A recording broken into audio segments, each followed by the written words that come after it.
है कि राहुल जी 3 फरवरी को आए थे और प्रथम किस्त उनकी उपस्थिति में हम लोगों ने प्रदान किया था और उन्होंने निर्देशित भी किया था इस राशि को बढ़ाया जाए, तो इस साल बजट में उसे 6,000 से बढ़ा के 7,000 प्रति वर्ष किया गया है।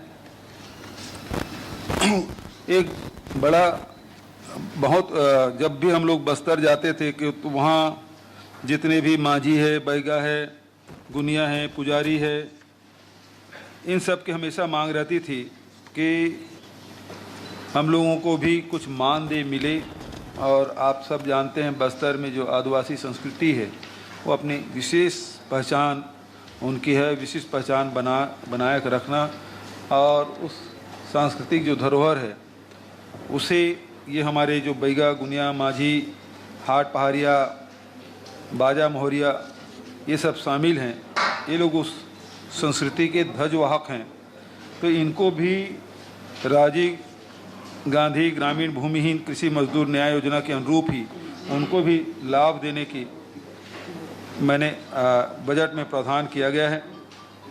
उसी प्रकार से महात्मा गांधी ग्रामीण औद्योगिक पार्क अब जो गौठान है उस रूप में हम विकसित करेंगे। गौठान तो हमने बनाया, पहले वर्ष ज़मीन चिन्हांकित किए, फिर उसको डेवलप किए, गोबर खरीदने की व्यवस्था किए, वर्मी कंपोस्ट बनाए। अब वहाँ पेंट का भी, प्राकृतिक पेंट भी निर्माण करेंगे, बिजली का उत्पादन भी करेंगे और उसे औद्योगिक पार्क के रूप में विकसित करेंगे और इसके लिए बजट में 600 करोड़ का प्रावधान किया गया है। गोधन न्याय मिशन, टी कॉफ़ी बोर्ड का गठन, मछली पालन एवं लाख उत्पादन को भी कृषि के समकक्ष दर्जा देना, मिलेट मिशन, पूरे देश में कहीं भी कोदो, कुटकी, रागी की समर्थन मूल्य खरीदी की व्यवस्था नहीं है। छत्तीसगढ़ पहला राज्य है जहां कोदो कुटकी के 3,000 और रागी का 3,000 से भी अधिक राशि ये समर्थन मूल्य में खरीदी की व्यवस्था और उसे प्रोसेसिंग और विक्रय करने की व्यवस्था भी हम लोग इस बजट में शामिल किए हैं। इन सब के विपणन लघु वनोपज संघ के द्वारा किया जाएगा, जिसका नाम दिया गया है छत्तीसगढ़ हर्बल ब्रांड।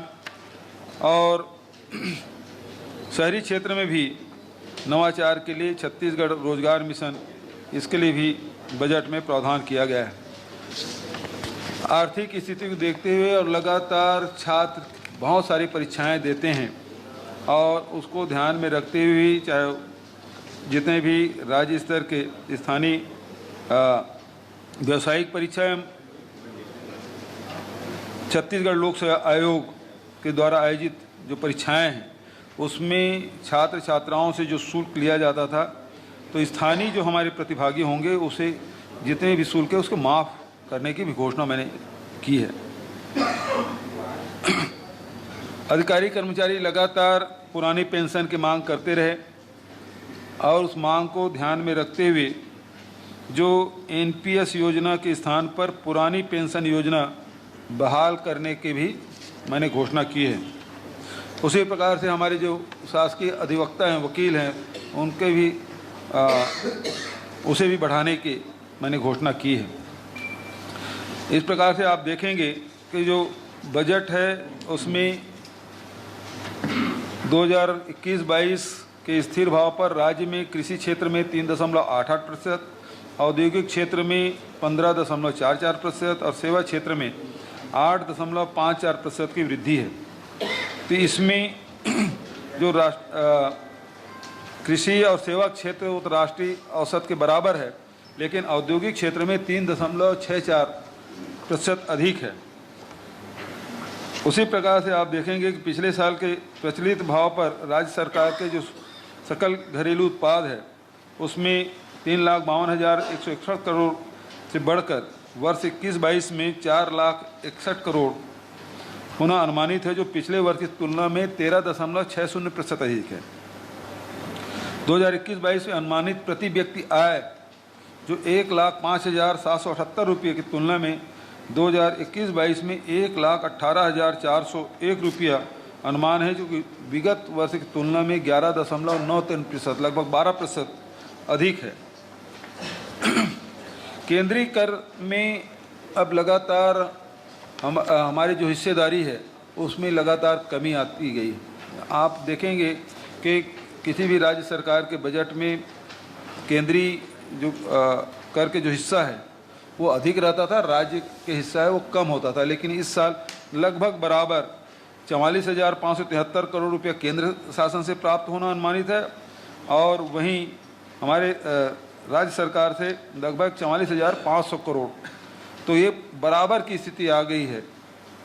सबसे दुखद पहलू ये है कि जीएसटी में ये जून के बाद हम लोगों को मिलना बंद हो जाएगा। लगभग 5,000 करोड़ से भी अधिक राशि हम लोगों को इसका नुकसान उठाना पड़ेगा और जो भी उत्पादक राज्य है उसकी भी स्थिति यही है। तो इसमें भारत सरकार से हमने पहले भी कहा कि इसमें कुछ विचार किया जाए ताकि जो उत्पादक राज्य है उसके अर्थव्यवस्था में प्रतिकूल असर ना पड़े। जो हम लोगों को जो लगातार मितव्ययता और हम लोग जितने भी जो खर्चे हमारे हो रहे हैं उसको ध्यान में रखते हुए आय के स्रोत बढ़ाने में निरंतर हम लोगों ने कोशिश की और इस कारण से 44,500 करोड़ के प्राप्ति अनुमानित है, जो कि पिछले वर्ष की तुलना में 27% अधिक है। और जो कि भारत सरकार से जो हमको कर प्राप्त होगा उसमें केवल 1% वृद्धि का अनुमान है। कृषि क्षेत्र में तो लगातार आप देखे होंगे कि जब से हमारी सरकार बनी है, पहले साल हम लोग ने पिछली सरकार तो केवल 12 लाख किसानों के धान खरीदी कर रहे थे और 57 लाख मीट्रिक टन खरीदा था, जबकि 2017 में जबकि हमारी सरकार बनने के बाद 83 लाख मीट्रिक टन, फिर 92 लाख मीट्रिक टन और इस साल 98 लाख मीट्रिक टन धान खरीदी हुई है, जो कि पिछले सरकार की तुलना में 9,77,000 किसानों की संख्या में वृद्धि हुई है और 41 लाख मीट्रिक टन धान खरीदी में भी बढ़ोतरी हुई है। हम लोगों ने जो धान को छोड़कर अन्य फसल ले रहे हैं उन किसानों को इनपुट सब्सिडी 10,000 रुपया और धान के किसानों को 9,000 रुपये प्रति एकड़। पिछले 2 वर्षों में 10,152 करोड़ की सहायता राशि 20 लाख से अधिक किसानों को दी गई थी। अब इस साल उस प्रावधान के लिए मैं पहले भी बताया कि 6,000 करोड़ का इस साल प्रावधान है। तो हमारी सरकार के प्रयास यही है, चाहे वो गन्ना उत्पादक किसान जो 271 रुपये क्विंटल में बेचते थे उसको 355 रुपये प्रति क्विंटल के दर से खरीद रहे हैं और इसके लिए भी बजट में 112 करोड़ का प्रावधान। चिराग मिशन है वो पूरे जो अनुसूचित क्षेत्र जिले हैं उसमें 25 ब्लॉकों में संचालित किया जाएगा, जिसके लिए इस साल 200 करोड़ का उसमें प्रावधान किया गया है। फसल बीमा के लिए भी प्रावधानित किया गया है। जो फलोद्यान है, सब्जी है, उसको भी लगातार बढ़ाने का हमारी सरकार की कोशिश और इंटीग्रेटेड पैक हाउस की स्थापना की जाएगी और जिसमें अत्याधुनिक गामा विकिरण तकनीकी का उपयोग किया जाएगा। और उसी प्रकार से अभी भाभा एटॉमिक रिसर्च सेंटर के साइंटिस्ट आए थे, उनके साथ MU हुआ और उसमें जो फल है, सब्जी है, जो कीटनाशक जो हम लोग छिड़कते हैं सब्जी और फल में, तो उसमें दवाइयाँ का अवशेष रह जाते हैं। तो फोटोसैनिटरी प्रयोगशाला की स्थापना की जाएगी। कितना इसमें दवाई की मात्रा है तो उसको भी परीक्षण किया जाएगा और विदेशों में खासकर यदि इसकी मात्रा निश्चित मात्रा से कम हो तभी वो लोग वहाँ सप्लाई की जा सकती है। तो उसके भी उपयोग और ज़्यादा दिन तक के हमारे फल सब्जी सुरक्षित रह सके, इसके लिए भी हम लोग इस बजट में प्रावधान किए हैं।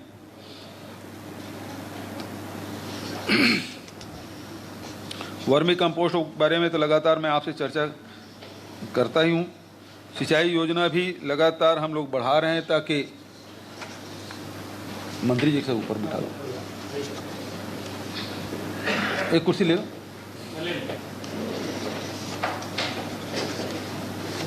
नहीं आप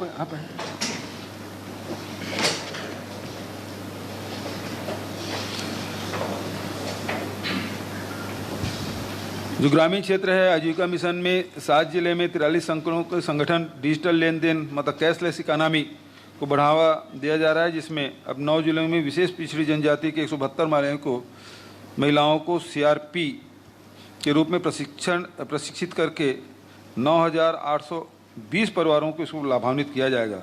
मिलाप परियोजना है जिसमें राजनांदगांव कबीरधाम जिले में जो हमारे श्रमिक आए 17,315 प्रवासी श्रमिक आए हैं, उसके लिए भी 450 करोड़ का प्रावधान हमने किया है। प्रधानमंत्री आवास योजना के अंतर्गत 8,22,832 आवास पूर्ण हो चुके। उस योजना के लिए भी बजट में 800 करोड़ का प्रावधान किया गया है। स्वच्छता मिशन के लिए भी प्रधानमंत्री ग्राम सड़क योजना के अंतर्गत भी और मुख्यमंत्री समग्र ग्रामीण विकास योजना 200 करोड़ और मूलभूत कार्य हेतु अनुदान योजना 260 करोड़ और 15 वित्त आयोग की अनुशंसा पर पंचायतों को अनुदान मद में 1,114 करोड़ का प्रावधान किया गया है। रेशम के बारे में जो लगातार हम लोग वैल्यू एडिशन कर रहे हैं, तो रैली कुकुन है जो सीधा बाहर चला जाता है, तो उसे धागाकरण और उसके बाद जो प्रोसेसिंग है उसके भी यूनिट यहाँ डाला जाएगा। बस्तर में वही रैली कुकुन मिलता है, बहुत कीमती, जो जिससे रेशम बनता है, उसके भी हम लोग यहाँ डालेंगे, जिसमें 200 स्वसहायता समूह को लाभ मिलेगा। उसके बैंक की स्थापना की जाएगी। तो इस प्रकार से उसे प्रशिक्षण और मशीन के उपकरण की सहायता भी इसके दी जाएगी। तो इससे निश्चित रूप से वहाँ की जो महिलाएं हैं उसको 6,000 से 7,000 रुपया के अतिरिक्त आमदनी हो सकेगा। कुम्हार परिवारों के लिए भी जो विद्युत चाक है उसकी भी व्यवस्था की गई है। पेयजल के लिए 1,000 करोड़ की व्यवस्था की गई है। और अटल नगर को बसाने की अब जिम्मेदारी हमारी है। अब इतना बड़ा स्ट्रक्चर खड़ा हो गया है लेकिन वहाँ पानी की व्यवस्था नहीं है, तो 106 करोड़ का उसमें व्यवस्था किया गया है।